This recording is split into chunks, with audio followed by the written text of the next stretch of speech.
Hello बच्चों, कैसे आप लोग। आई होप कि आप लोग अच्छे होंगे, स्वस्थ होंगे, मस्त होंगे। ठीक है, पढ़ते रहिए और खाते पीते रहिए अच्छे से। लेकिन अभी अपनी पढ़ाई पर ध्यान देते रहिए। ठीक है, आइए आज हम लोग देखते हैं आंशिक परावैद्युत युक्त समांतर प्लेट संधारित्र की धारिता। अभी जो हम लोगों ने कैपेसिटर की धारिता निकाली थी उसके अंदर कुछ नहीं रखा गया था, सिर्फ दो समांतर प्लेटें थी और उन्हीं के बीच में हम लोग उन्हीं प्लेटों के बीच में मतलब कि धारिता निकाले थे। ठीक है, तो धारिता निकाले थे बच्चों, तुम्हारे पास फार्मूला आया था ए epsilon not by D. A epsilon not by D, यही तो फार्मूला था धारिता का। ये फार्मूला मेरे पास आया था। ठीक है, ए क्या है, प्लेटों का क्षेत्रफल है। एप्सिलॉन नॉट क्या है, निर्वात की विद्युतशीलता है। ठीक है, और डी क्या है, दोनों प्लेटों के बीच की दूरी है। ठीक है, अब क्या करते हैं हम लोग, अब मतलब कि वैज्ञानिकों ने, साइंटिस्टों ने, या जो भी है उन लोगों ने दिमाग लगाया, उन्होंने ये सोचा कि भाई ऐसा करने से ये धारिता मिली है मुझे, उसमें क्या चेंजेस किया जाए, उसके अंदर क्या हम लोग बदलाव करें कि धारिता हमारी इससे और ज्यादा बढ़ जाए, इससे थोड़ा सा अधिक आ जाए। तो क्या चेंजेस किया जाए संधारित्र के अंदर, क्या बदलाव हम लोग कर दें कि इससे धारिता थोड़ा सा बढ़ जाए। मतलब कि धारिता, मेन मोटिव ये था उन लोगों का कि उनको धारिता बढ़ानी थी, उनको धारिता पहले से ज्यादा बढ़ानी थी, यानी पहले से ज्यादा आवेश उसके अंदर रखना था। तो उन्होंने फिर एक एक कैपेसिटर और बनाया, उसका नाम था आंशिक परावैद्युत युक्त समांतर प्लेट संधारित्र की धारिता। यानी अब उसी कैपेसिटर में जो आप पहले वाला पढ़ चुके हो, उसी में एक टी मोटाई की पट्टिका रख देंगे। क्या रख देंगे, टी मोटाई की पट्टिका रख देंगे, और पट्टिका रखने के बाद देखते हैं कैपेसिटर की धारिता क्या आती है बच्चों। ठीक है, आइए तो देखो डिफिनेशन में क्या लिखा गया है, मतलब कि थोड़ा सा कैपेसिटर की डिफिनेशन क्या लिखी है देखो।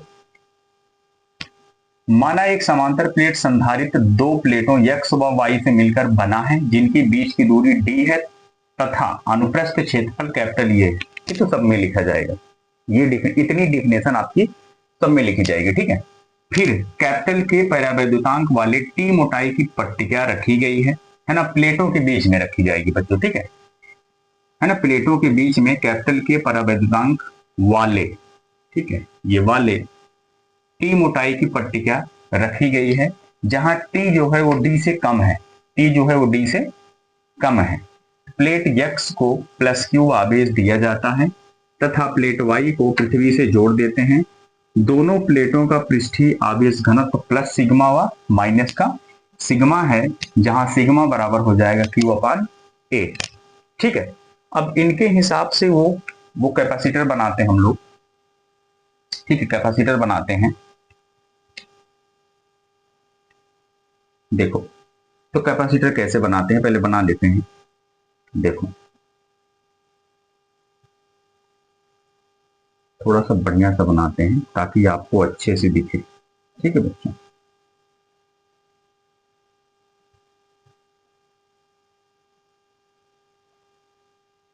मैं ये पहले भी बना सकता था लेकिन मजा नहीं आती बच्चों। ठीक है, आपके सामने बनेगा तो ज्यादा सही है।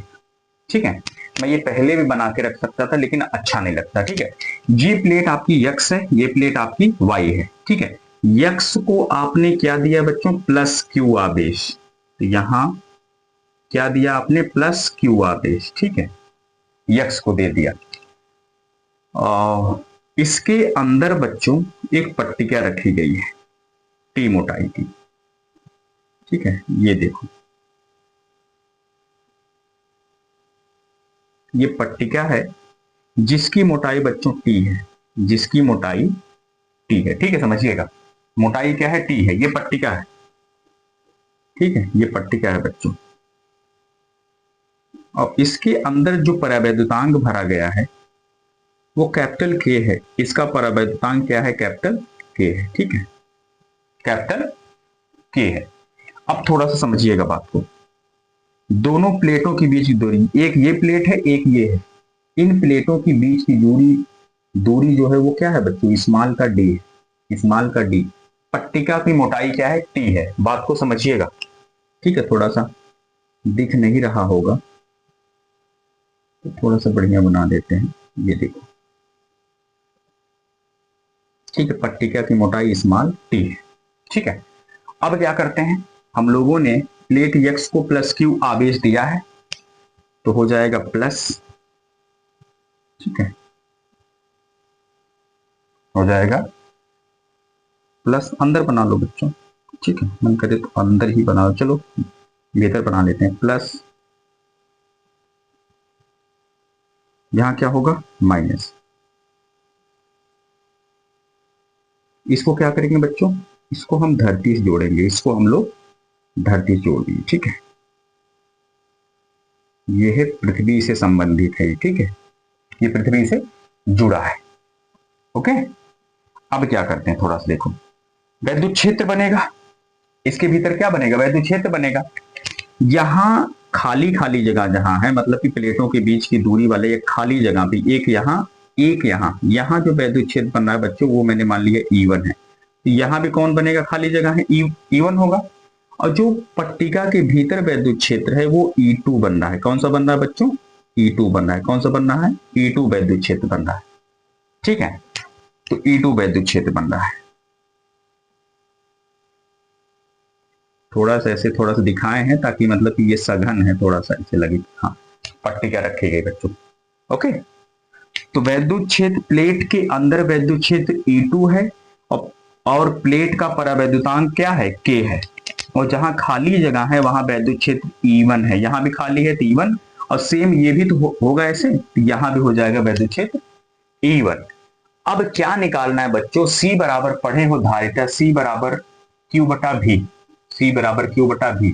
तो कुल मिला के क्या निकालना है आपको, वोल्टेज निकालना है। क्या निकालना है, वोल्टेज निकालना। अगर विभव मुझे पता लग गया बच्चों, तो हम यही मान, मतलब यहां से विभव निकालेंगे, यहां से विभव निकालने के बाद यही मान यहां रख देंगे, तो मेरे पास समांतर प्लेट में जो परावैद्युत युक्त समांतर प्लेट की धारिता है वो क्या होगी, निकल के आ जाएगी बच्चों, ठीक है।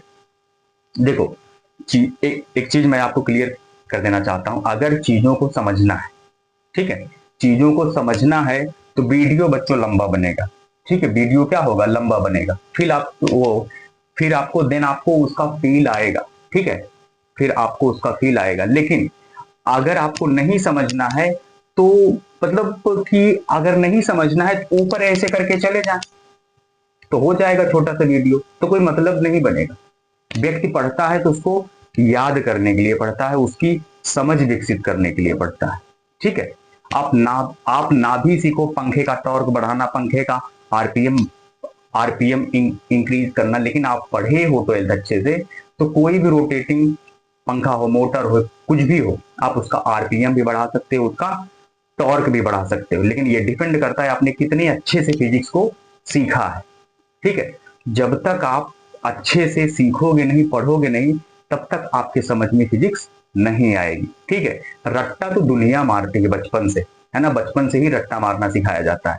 ये रट लो, फोर्स क्या है, प्रेशर क्या है, इनर्शिया क्या है, मतलब कि बल क्या है, कार्य क्या है, और ये जड़त्व तो है क्या। तो रट्टा मतलब दुनिया मारती है, पर रट्टा नहीं मारना, चीजों को समझना है, चीजों को आपको समझना है, और चीजें आपको समझाई जाएंगी तो जाहिर सी बात है वीडियो लंबा बनेगा, है ना, वीडियो लंबा हो ही जाएगा, ठीक है। नहीं तो वही ऊपरी नॉलेज लिख के फटाक से करके चले जाए तो मतलब कुछ भी नहीं होगा, ठीक है।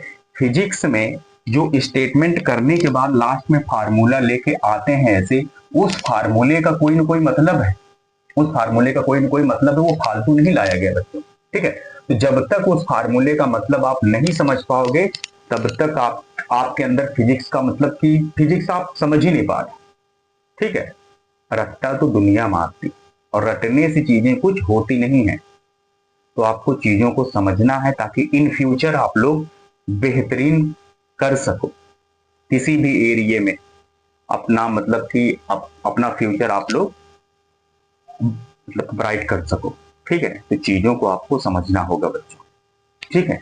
आगे चलें, चलिए अब थोड़ा सा देखते हैं इन चीजों को, हम थोड़ा फील करते हैं बच्चों। देखो, तो थोड़ा सा हम फील करते हैं। मेरे पास उतना जुगाड़ है नहीं, लेकिन हम आपको फील कराते हैं। ये देखो, ये मेरे पास दो प्लेटें हैं, मैंने मान लिया ये दो प्लेटें हैं। ये वाला एक प्लेट ये है, एक ये है। ये ब्लैक है, थोड़ा सा दिखेगा नहीं पर देख लेना, ठीक है। ये प्लेट का एरिया है बच्चों, ये प्लेट का एरिया है, जिसको मैंने कैपिटल ए बोला है, अनुप्रस्थ क्षेत्रफल है। और ये भी प्लेट का एरिया है, अनुप्रस्थ क्षेत्रफल है।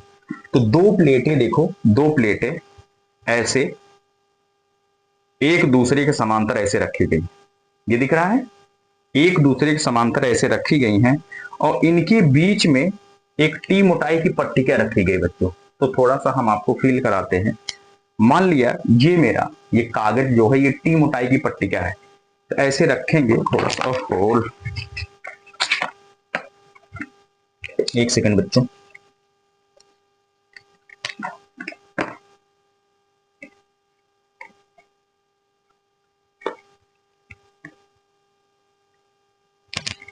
सॉरी बच्चों, थोड़ा समझिएगा, है ना। अरे यार क्या करें, सेंटर ऑफ मास थोड़ा गड़बड़ा जा रहा है ना। आप लोग तो सीखे होंगे 11th में सेंटर ऑफ मास क्या है। देखो ये टी मोटाई की पट्टी क्या है, इसके बीच में ऐसी रखी गई, इसके बीच में बच्चों ऐसे रखी गई है। तो जहां खाली जगह है वहां वैद्युत क्षेत्र ई बन रहा है, और टी मोटाई का वैद्युत क्षेत्र, टी मोटाई की पट्टिका के भीतर वैद्युत क्षेत्र E2 है और परावैद्युतांक K है, ठीक है। ऐसे कैपेसिटर बनाया गया है, ऐसे ही सिस्टम बनाया गया है, ठीक है। और फिर इस प्लेट को धनात्मक आवेश दिया जा रहा है, इसको धरती से जोड़ दिया गया है, ठीक है बच्चों। तो यही सिस्टम वहां मैं दिखा रहा हूं आपको, ठीक है। आइए आगे चलते हम लोग। आई होप कि आपको यहां तक समझ में आ गया होगा। अब थोड़ा सा निकालते हैं हम लोग, क्या मुझे किस पे कार्य करना है बच्चों, वैद्युत विभव पे। यही वैद्युत विभव मुझे फाइंड करना है। आइए देखते हैं, है ना। तो पहले क्या निकाल लेते हैं, वैद्युत क्षेत्र की तीव्रता। तो यहां से लिखते हैं E1 पहले फाइंड करते हैं बच्चों। क्या फाइंड करते हैं, E1। तो यहां से लिखते हैं, अब देखो, आइए अब प्लेटों के बीच, प्लेटों के बीच बीच वैद्युत, पूरा लिख दें, वैद्युत क्षेत्र की तीव्रता, ठीक है। ये प्लेटों के भीतर है बच्चों, ठीक है। पट्टिका के भीतर आपका नहीं है, प्लेटों के भीतर है क्या, E1 है। तो E1 बराबर क्या मिलेगा आपको, E1 बराबर होता है sigma upon epsilon not, sigma upon epsilon not, ठीक है, समझ में आया। तो सिग्मा अपान एप्सिलॉन नॉट होगा। ये प्लेटों के भीतर वाला निकल गया बच्चों। देखो भी कैसे निकालोगे, आप पढ़े हो E बराबर V बटा D, यही तो पढ़े हो। तो भी कैसे निकालोगे, भी बराबर होगा E गुणे D, E इंटू डी। तो E की जरूरत पड़ेगी आपको, E की जरूरत पड़ेगी। तो इसीलिए हम लोग E फाइंड कर रहे हैं। क्या फाइंड कर रहे हैं, E फाइंड कर रहे हैं, ठीक है। तो अब क्या निकाल लेते हैं, पट्टिका के भीतर पुनः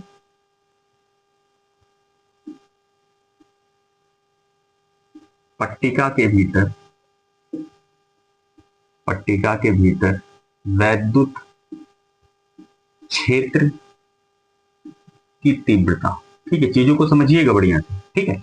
तीव्रता E2 है बच्चों, क्या है E2। तो E2 बराबर हो जाएगा सिग्मा अपान, इसका परावैद्युतांक है कैपिटल का K है, तो K into epsilon not, K into epsilon not हो जाएगा बच्चों, ठीक है।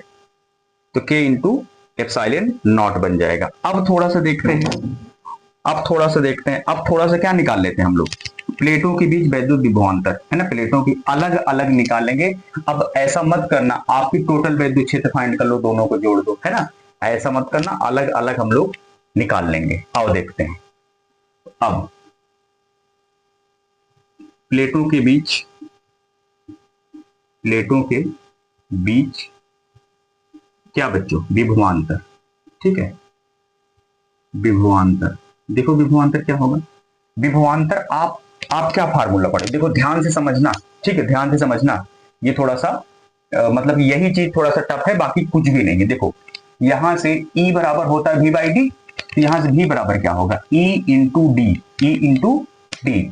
याद रखना बच्चों, विभवांतर यहां खाली जगह भी बनेगा और विभवांतर पट्टिका के अंदर भी बनेगा, है ना। विभवांतर खाली जगह भी बनेगा, विभवांतर पट्टिका के अंदर भी बनेगा। तो खाली जगह वाला विभवांतर कैसे लिखोगे, देखो खाली जगह वाला लिखोगे E1 इंटू, ये खाली जगह वाला, देखो खाली जगह ये वाली दूरी लेनी है आपको और ये वाली दूरी, तो ये दोनों दूरी किसके बराबर है, पूरी दूरी में से टी को घटा दे हम, ठीक है।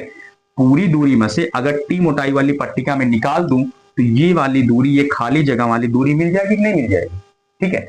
यानी कहने का मतलब है पूरी दूरी अगर डी है, पट्टिका आपकी टी मोटाई की है, अगर मैं पट्टिका ऐसे निकाल दूं तो आपको ये खाली जगह वाली दूरी आपको मिल जाएगी बच्चों, समझ में आई बात, ठीक है। तो यहां का जो वैद्युत क्षेत्र बनेगा वो क्या होगा, d माइनस का t होगा बच्चों, कितना होगा, d माइनस का t। भाई E इंटू डी, डी क्या है, दूरी है, तो दूरी कैसे होगी, d माइनस का t बन जाएगी, ठीक है। और फिर प्लस, फिर क्या होगा बच्चों, प्लस, तो फिर प्लस करोगे, यहां भी तो वैद्युत क्षेत्र बन रहा है, E2 कहां बन रहा है, इस पट्टिका के भीतर बन रहा है, E2 पट्टिका के भीतर बन रहा है। तो E2 की वैल्यू क्या होगी, इसके अंदर का जो वोल्टेज बनेगा वो क्या होगा, E2 into T, E2 into T, भाई E2 इंटू टी बनेगा बच्चों, ये बनेगा E2 इंटू टी। भाई विभव क्या बनेगा, V बराबर E इंटू डी, यहां का बन जाएगा E1 इंटू D1, यहां का बन जाएगा E2 इंटू टी बन जाएगा बच्चों, समझ में आया, ठीक है। आइए तो सेम ऐसे करते हैं, प्लेटों के भीतर विभवांतर V बराबर क्या होगा, E1 दूरी क्या होगी, D माइनस टी, यही बनेगा, और फिर प्लस E2 इंटू टी, समझ में आया, ठीक है। E1 इन, यहां खाली जगह है, यहां खाली जगह, यहां बन रहा है, तो यहां का वोल्टेज हो जाएगा E1 गुणे इनके बीच की दूरी, तो पूरी दूरी में से टी को निकाल देंगे तो ये दोनों दूरियां मिल जाएंगी खाली खाली वाली, तो d माइनस टी हो जाएगा, और यहाँ का E इंटू टी हो जाएगा, सीधा सीधा दूरी दिख रहा है, और E2 से गुणा कराओ तो यहाँ का वोल्टेज आपको मिल जाएगा, समझ में आई बच्चों। अब क्या करते हैं, E1 की उठा के वैल्यू रख दो, E1 की वैल्यू यहां से रख दो, E2 की वैल्यू यहां से रख दो, रखो। E1 की वैल्यू मेरे पास है बच्चों सिग्मा अपान एप्सिलॉन नॉट, कोष्ठक में d माइनस टी, और फिर प्लस E2 का मान है सिग्मा अपान के एप्सिलॉन नॉट, और इनटू में टी बच्चों, इनटू में टी, ठीक है। अब कुछ कॉमन है, ठीक है, कॉमन है आपका sigma upon epsilon not, sigma upon epsilon not खींच लो, तो निकाल लेते हैं बच्चों सिग्मा अपान एप्सिलॉन नॉट हम लोग, तो यहां से बचेगा मेरे पास d माइनस टी, और यहां से प्लस का बचेगा, t चला जाएगा ऊपर, नीचे रह जाएगा बच्चों, टी चला जाएगा ऊपर, नीचे रह जाएगा कैपिटल का के, नीचे रह जाएगा कैपिटल का के, ठीक है। अब सिग्मा का मान आप उठा के यहां से रख दीजिए पृष्ठीय आवेश घनत्व से, तो सिग्मा का मान यहां से रखेंगे तो हम क्या बन जाएगा बच्चों, बराबर Q अपान ए, तो Q अपान ए, तो Q अपान ए, देखो थोड़ा सा, Q अपान ए बटे में एप्सिलॉन नॉट, है ना, बटे में एप्सिलॉन नॉट, और इधर क्या है बच्चों d माइनस टी और प्लस टी अपान ए, ठीक है। मेन बटा ए है तो ए खिसक के आ जाएगा नीचे, तो हो जाएगा Q upon A epsilon not d minus T और प्लस टी बाई के बच्चों, ठीक है। ये आपका आ गया विभव, ठीक है। देख ले थोड़ा फ्रेम में आ रहा है, एक सेकंड, हाँ ठीक बच्चों आ रहा है, ठीक है। तो ये आ गया आपके पास विभव, ये आ गया आपका विभव बच्चों, ठीक है। अब क्या करते हैं हम लोग, अब समांतर प्लेट संधारित्र के धारिता आराम से निकालते हैं, ठीक है, चलिए आइए, ठीक है। तो देखो थोड़ा सा, एक काम करें, ब्रैकेट को सॉल्व कर दें या तोड़ दें, यहां ब्रैकेट को आप मन करे तो ब्रैकेट देखो यहां सॉल्व किए हो, तो ब्रैकेट को आप तोड़ भी सकते हो, तो सीधा लिख सकते हो आप d minus T plus T by के। ठीक है, अब चलो अतः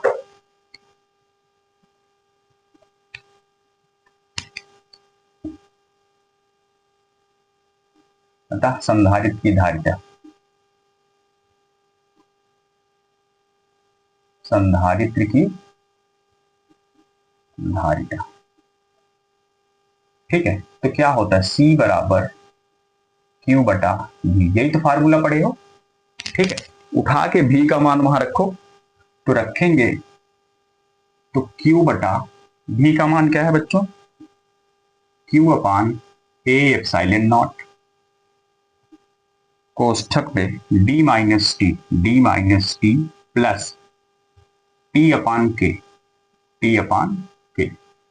Q से Q कैंसिल हो जाएगा बच्चों, Q से Q कैंसिल हो जाएगा और ये उड़ के चला जाएगा ऊपर। ये देखो मेन बटा ये है, ये उड़ के आएगा ऊपर, यहाँ 1 बचेगा, 1 से गुणा करेंगे तो 1 में किसी संख्या का गुणा हो, संख्या हमेशा वही आती है, तो हो जाएगा A एप्सिलॉन नॉट बटे में D minus T plus T अपान के, ये C आया बच्चों, ये क्या आया, C आया। अब थोड़ा जो पहले वाली धारिता थी C बराबर A epsilon not by D, अगर मैं इससे कंपेयर करूं तो मुझे कुछ ऐसा दिख नहीं रहा है जिससे मैं कंपेयर कर सकूं कि घट रहा है बढ़ रहा है ना, ऐसा कुछ दिख नहीं रहा है कि पहले वाली धारिता से ये ज्यादा है या कम है, तो कुछ ना कुछ तो करना पड़ेगा, थोड़ा और इसको हल करो। ठीक है, कुछ दिमाग लगा के, चलिए थोड़ा सा दिमाग हम लोग और इसमें यूज करते हैं। एक काम करते हैं बच्चों, काम ये करते हैं, हम यहां से टी निकालते हैं कॉमन, तो ए एप्सिलॉन नॉट बटे में डी, यहां से मैं टी निकाल रहा हूं बच्चों, इन दोनों को देखो, एक चीज करूं मैं, अगर मैं ये कोष्ठक में मान लूं, ध्यान से समझना, ये कोष्ठक में मान लूं, यहां से मैं टी निकालू बाहर, माइनस का टी निकाल रहा हूं मैं, है ना, तो माइनस का टी मैंने बाहर निकाला, तो कोष्ठक में क्या बचेगा, यहां सबके साथ 1 तो लगा ही रहता है, 1 गुणे में लगा रहता है, तो यहाँ 1 बचेगा, क्या बचेगा 1, और यहाँ क्या है बच्चों, आप माइनस निकाले हो तो ये प्लस है, क्या बन जाएगा माइनस बन जाएगा, ऊपर टी निकल गया, क्या बचेगा 1 बचेगा, और नीचे क्या बचेगा के बचेगा। ठीक है, ये आ गया आपका, ठीक है, ये आया आपका। ठीक है, अब देखो ध्यान से देखना, ये है बच्चों, अब थोड़ा देखो ध्यान से, अगर मैं ये सॉल्व करूं, अगर मैं सिर्फ ये वाला, ठीक है, ये थोड़ा सा हटा दे रहे हैं, ये लगाना नहीं आपको, मैंने ये समझाया है बस आपको। ठीक है, अगर मैं इसको सॉल्व करूं, यहां देखो मैं कर रहा हूं, यहां 1 माइनस 1 अपान के को मैं सॉल्व करूं बच्चों, के का कुछ भी मान रख दो आप, के का प्राकृतिक संख्या में कुछ भी मान आप रख दीजिए। ठीक है, के का प्राकृतिक संख्या में कुछ भी मान आप उठा के रख दीजिए, है ना। आगे चले, चाहे प्राकृतिक संख्या रखिए बच्चों, चाहे आप कोई भी संख्या रख दीजिए, निगेटिव ही रख दोगे, कुछ भी रख दीजिए, हमेशा ये वैल्यू क्या देगा आपको, पॉजिटिव देगा। दिख रहा है और नहीं दिख रहा है तो आप कुछ भी रख दीजिए, मान लो के का मान मैंने 2 रख दिया समझने के तौर पे 2, तो यहां बचेगा 1, 2 का मतलब 0.5, या ऐसे सॉल्व कर लो, 2 1 के 2, देखो 2 1 के 2 और माइनस 1/2 यानी 1/2 आया, तो पॉजिटिव ही, यानी बच्चों के की जगह कुछ भी रख दीजिए आप, के की जगह कुछ भी रख दीजिए, ये वाली वैल्यू 1 माइनस 1 अपान के हमेशा क्या देगा, पॉजिटिव देगा, ऑलवेज क्या देगा, पॉजिटिव। अगर ये पॉजिटिव है तो ये किसके साथ गुणम लगाए, टी के, अगर ये पॉजिटिव है तो ये किसके साथ गुणम लगाए, टी के, तो टी भी पॉजिटिव में गुणा कराओगे बच्चों तो क्या बन जाएगा, पॉजिटिव ही तो बनेगा। अभी निगेटिव को भूल जाइए, निगेटिव को भूल जाइए, है ना, तो निगेटिव को भूल जाइए आप, तो टी भी गुणा कराओगे तो ये टी भी आपका पॉजिटिव बनेगा, यानी डी माइनस टी बन जाएगा, डी माइनस टी, यानी टी जो है, अगर ये माइनस बनता बच्चों ध्यान से देखो, अगर ये माइनस बन जाता, मान लो निगेटिव देता, 1 माइनस 1 अपान के क्या देता, निगेटिव देता, तो यहां आप निगेटिव का रखते, देखो डी माइनस टी, और यहां क्या रखते, निगेटिव रखते, निगेटिव का कुछ भी आए तो माइनस गुणे माइनस क्या बन जाता, डी प्लस टी, प्लस बन जाता, प्लस बनता कि नहीं बनता, ठीक है। बट ये क्या दे रहा है, पॉजिटिव दे रहा है, तो डी माइनस टी, और ये क्या दे रहा है बच्चों, ये वाली वैल्यू ऑलवेज पॉजिटिव देगी, तो प्लस गुणे, देखो माइनस गुणे प्लस क्या बनेगा, माइनस बनेगा, डी माइनस टी, ये बनेगा रिजल्ट, नीचे नीचे क्या बनेगा, डी माइनस टी, ठीक है। अब देखो ये वाली वैल्यू d प्लस टी जो है d से ज्यादा है, यानी d में कुछ ना कुछ जुड़ रहा है, d में कुछ ना कुछ जुड़ रहा है। जुड़ कब रहा है, जब ये वैल्यू निगेटिव दे रही, ठीक है, लेकिन ये वैल्यू पॉजिटिव दे रही, तो d से कुछ ना कुछ घट रहा है, d से कुछ ना कुछ घट रहा है, तो घट रहा है तो ये वाली चीज कम है, ये वाली चीज इससे, इस वाली चीज से ये कम है, यानी ये सिर्फ d है, ये d में से कुछ ना कुछ घट रहा है, तो ये वाला कम होगा। आगे कंपैरिजन करा लेंगे हम लोग अभी, तो समझ में आई बात, तो ये हमेशा प्लस देगा, इसके प्लस देने की वजह से d माइनस टी रिजल्ट बनेगा यहां, ठीक है बच्चे। चलिए आइए,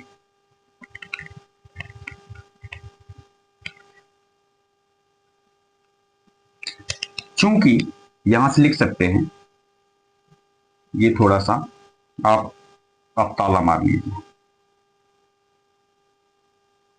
ठीक है। चूंकि किसी भी पदार्थ के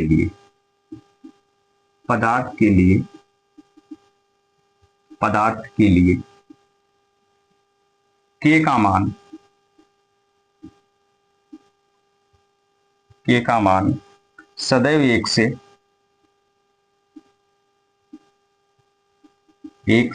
अधिक होता है, अधिक होता है बच्चों, ठीक है, अधिक होता है। अतः 1 माइनस 1 अपान के का जो मान है, के का मान सदैव धनात्मक होगा। सदैव क्या होगा बच्चों, धनात्मक होगा। अच्छा ठीक है, सदैव धनात्मक होगा। अच्छा ठीक है बच्चों, किसी भी पदार्थ के लिए के का मान सदैव एक से अधिक होता है, अतः 1 माइनस 1 अपान के का जो मान है वो सदैव क्या होगा, धनात्मक होगा। एक से ज्यादा रखोगे, 2 रखोगे, 3 रखोगे, 4 रखोगे, कुछ भी रखोगे आप, 10 करोड़ रख दीजिए, मिलियन बिलियन ट्रिलियन आप रख दो, तो 0.0000000 कुछ करके जाएगा, और एक से घटाओगे तो कुछ ना कुछ पॉजिटिव संख्या मिलेगी कि नहीं मिलेगी, तो हमेशा क्या देगा, ये पॉजिटिव देगा बच्चों, ठीक है। तो ये आया आपके पास, और एक चीज, अब इसको और थोड़ा मॉडिफाइड कर लेते हैं, क्या कर लेते हैं, और थोड़ा मॉडिफाइड कर लेते हैं। धातु के लिए, ठीक है, धातुओं के लिए बच्चों के का जो मान है वो अनंत होता है। कितना होता है, अनंत होता है, इनफाइनाइट। तो रखो यही, तब धारिता क्या निकलेगी बच्चों, देखो ध्यान समझना, C is equal to A epsilon naught बट्टे में d माइनस टी, और कोष्ठक में 1 अपान के का मान इनफाइनाइट, ठीक बच्चों, और 1 बटा इनफाइनाइट का मान हमेशा 0 होता है। क्या होता है, 0 होगा, ओके, ये मान हो जाएगा आपका 0। तो C बराबर ए एप्सिलॉन नॉट बट्टे में d माइनस टी, और कोष्ठक में 1 माइनस 0, एक में से कुछ भी घटाओगे वही बचेगा, और t का गुणा 1 में कराओगे t ही बनेगा, तो C बराबर हो जाएगा ए एप्सिलॉन नॉट बट्टे में d minus T. Special condition है ये, क्या, फैरड, क्या बच्चों, फैरड, ठीक है। तो आया C is equal to A epsilon naught upon d minus t. धारिता बढ़ानी है ना, के का मान आप कुछ भी रखिए, तो हमने धातु रखा है, धातु की पट्टी रख दी है, तो धातु के लिए के का मान क्या होगा, अनंत होगा, तो उठा के इसी फार्मूले में रखेंगे, 1 अपान एप्सिलॉन है। यहाँ थोड़ा सा मैं लिख दे रहा हूँ, थोड़ा सा जगह नहीं बच्चों, यहाँ से मैं लिख दे रहा हूँ, यहाँ से मैं लिख दे रहा हूँ, चूंकि 1/इनफाइनाइट का मान क्या होता है, 0 होता है। 1/इनफाइनाइट का मान होता है 0। ठीक है, इनफाइनाइट थोड़ा गंदा लग रहा है, आप सही है। ठीक है, वो क्या होता है 0। तो 0 रखेंगे, 1 से 0 गया, एक ही बचेगा, एक में किसी संख्या का गुणा कराओगे तो वही संख्या आएगी, d-t आएगा, d-t। अब देखिए, अब हम आपको यहां समझा रहे हैं। ठीक है, इसको थोड़ा सा रब करते हैं बच्चों। ठीक है, आई होप कि आपको डेरिवेशन समझ में आ गया होगा अच्छे से। ठीक है, यही डेरिवेशन था आपका, यही मूल धारिता थी आपकी, है ना। तो जो धारिता हम लोगों ने निकाल के C बराबर ए epsilon not by D by epsilon naught upon D minus T. ठीक है, चलिए अब देखते हैं, हटा दें बच्चों, चलिए ठीक है। अब थोड़ा सा ध्यान दीजिए। ठीक है, मस्त चीज बताने चल रहे हैं हम लोग अच्छी चीज समझने चल रहे हैं। इससे पहले जो धारिता निकाले थे आप, वो C बराबर आया था ए एप्सिलॉन नॉट बटा डी, याद है, वो C बराबर आया था ए एप्सिलॉन नॉट बटा डी से जस्ट पहले वाला। अभी इसका निकाल के लाए हो तो क्या आया है, ए एप्सिलॉन नॉट बटा डी माइनस टी। ठीक है, याद आया कुछ। अब ध्यान से देखो, अब भाई आप ये देखिए, हम लोग ये चीज क्यों कर रहे हैं, धारिता बढ़ाने के लिए ना, धारिता बढ़ाने के लिए हम लोग पहले से ज्यादा आवेश को इकट्ठा कर सके बच्चों। ठीक है, अब आइए थोड़ा सा देखिए। ठीक है, अब देखो, पहले वाली की धारिता ये है, दूसरे वाली की धारिता ये है। ये धारिता तब है जब टी मोटाई की पट्टिका अंदर नहीं रखी गई है, ये धारिता तब है जब उसके अंदर टी मोटाई की पट्टिका रख दी गई है। अब आप खुद बताइए, ये ज्यादा है कि ये ज्यादा है, ये पहले वाली की धारिता है, ये दूसरे वाली की धारिता है। आप देखो, पहला वाला बच्चों ए एप्सिलॉन नॉट यहां भी है, ए एप्सिलॉन नॉट यहां भी है, यानी ये दोनों तो सेम है, ये दोनों तो सेम है। मान लीजिए इसकी वैल्यू 10 है, तो इसकी भी वैल्यू कितनी होगी, 10 होगी। तो यहां से बच्चों, और डी का मान मैं मान लेता हूं, डी का मान मैंने मान लिया 5, डी का मान मैंने मान लिया, डी बराबर मैंने मान लिया बच्चों 5 है। तो पहले वाले में हम रखें तो सी बराबर हो जाएगा ऊपर 10 और नीचे 5, 5 दूनी 10, यानी 2 फैराड आएगा। कितना, 2 फैराड। अच्छा, सेम चीज यहां में निकालो, सी बराबर ऊपर क्या हो जाएगा 10, नीचे जो है डी का मान 5, 5 में से कुछ घटाओगे, 5 में से कुछ घटाओगे, टी का मान यहां देखे ना आप, अभी ये धनात्मक देगा तो टी का मान कुछ ना कुछ पॉजिटिव में मिलेगा ही, तो कुछ ना कुछ चाहे 0 कुछ ही मिले, 0 कुछ ही मिले। तो मैं मानता हूं कि टी का मान 2 मिल गया, मान तो सकते हो। ठीक है, टी का मान 2 मिल गया, तो 2 मिल गया, तो यहां से रखोगे टी की जगह क्या 2 रखोगे, सी बराबर 10 अपान 5 में से 2 गया 3, अब भाग मारोगे, 3 त्रिक 9, 3.33। अब आप बताइए कि 2 ज्यादा है 3.33 ज्यादा है, 2 ज्यादा है 3.33 ज्यादा है। आपको दिख रहा है कि 3.33 अधिक है, यानी टी मोटाई की पट्टिका रखने के बाद जो धारिता बनी बच्चों, वो पहले वाले की धारिता से अधिक है। समझ में आई बात, टी मोटाई की पट्टिका रखने के बाद जो संधारित्र की धारिता आई है, पहले वाले की धारिता से अधिक है। भाई यहां डी है, पहले वाले में डी है, लेकिन दूसरे वाले में ए एप्सिलॉन नॉट अपान डी माइनस टी है। यहां डी है, यहां डी में से कुछ घट रहा है, डी में से कुछ घट रहा है, तो ये कम हो जाएगा, ये कम होगा तो सीधा धारिता क्या होगी बच्चों, बढ़ जाएगी। देखो उल्टी है, अगर ये कम हुआ तो ये अधिक, ये अधिक हुआ तो ये हो जाएगा कम। समझ में आया, ठीक है, ऐसे समझा जाता है, हमने एग्जाम्पल लेके भी आपको समझा दिया अच्छे से। ठीक है, तो आई होप कि ये डेरिवेशन आपको अच्छे से क्लियर हो गया होगा, और यही फाइनली आपका बच्चों आंसर है, यही डेरिवेशन का फार्मूला है, और आई होप कि आपको अच्छे से क्लियर हो गया होगा। हम लोगों ने बहुत आसानी तरीके से और बहुत समझ के फील करके डेरिवेशन को कर लिया है। तो थोड़ा सा चैनल को सब्सक्राइब कीजिए, ठीक है, बाकी बढ़िया से पढ़ो और इन फ्यूचर कुछ ना कुछ कीजिए बच्चों, ठीक है। और हाँ, मेरी एक बात हमेशा याद रखिएगा, रटना नहीं कभी लाइफ में, रटोगे तो कुछ भी नहीं होगा। पढ़ रहे हो तो ईमानदारी से पढ़ो, बढ़िया से पढ़ो, अच्छे से पढ़ो, ठीक है। God bless you and thank you बच्चे।